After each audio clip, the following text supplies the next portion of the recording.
Time magazine has named Elon Musk its Person of the Year. The publisher said few people have had more influence than Musk on life on Earth and potentially life off Earth as well. It caps a run in which Musk had solidified his standing as the world's richest person and turned Tesla into a $1 trillion business. Well, joining us now is Bloomberg's global autos editor, Craig Trudell. I know we share an obsession by his tweets, Craig, because that's the first thing that we probably check, going to sleep and then checking up in the morning. So, I mean, Time Person of the Year, and it's not without controversy. No, I think that's true, and I thought Time's article was very telling. I think they were somewhat laudatory, as you would expect them to be for anyone who they're declaring to be Person of the Year. But a lot of their write-up did go into the various controversies. I don't think it was exhaustive because you would kind of be there all day. But this is a guy who has accomplished incredible feats with SpaceX and Tesla.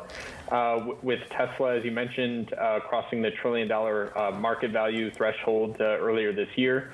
And with SpaceX as well, I think the extent to which they've just really dominated the launch industry and taken over for NASA, the momentum that they've had with Starlink, a satellite service that is intended to bring in a steady amount of revenue while he chases Mars. It's been a heck of a year for him.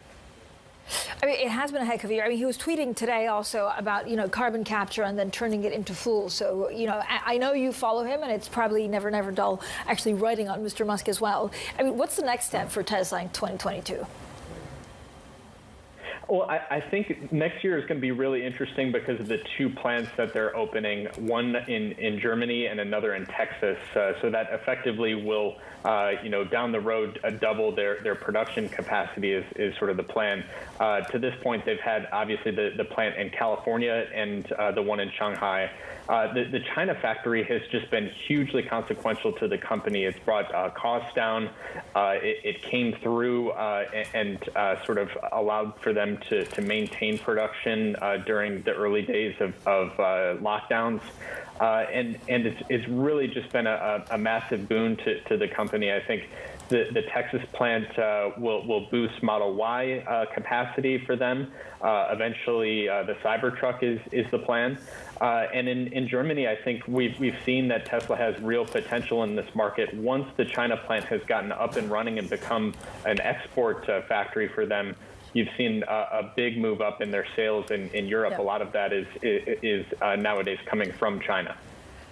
I mean, Craig, I have to say, there was also, like yesterday at the Gala of Time, after he received, I think, the Time Person of the Year, he was like seen with a toddler on his lap, a quiet toddler, so maybe he'll go into parenting books. I mean, he's also selling off quite a lot of the Tesla shares as he keeps on exercising his options.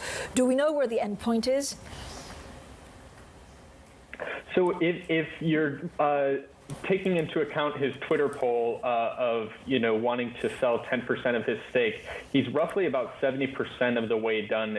Just looking at his direct share ownership, he'll have to sell a little bit more if you take options into account. But we've seen him sell consistently now for a good 5 or 6 weeks.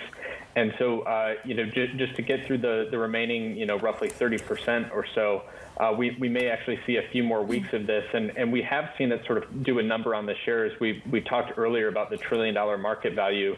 Actually, yesterday, as Musk was doing some selling, the stock actually dipped back below that threshold. So it will be interesting to see just how much this has been an overhang on the shares and whether we see a little bit of a recovery once he's done with all of this.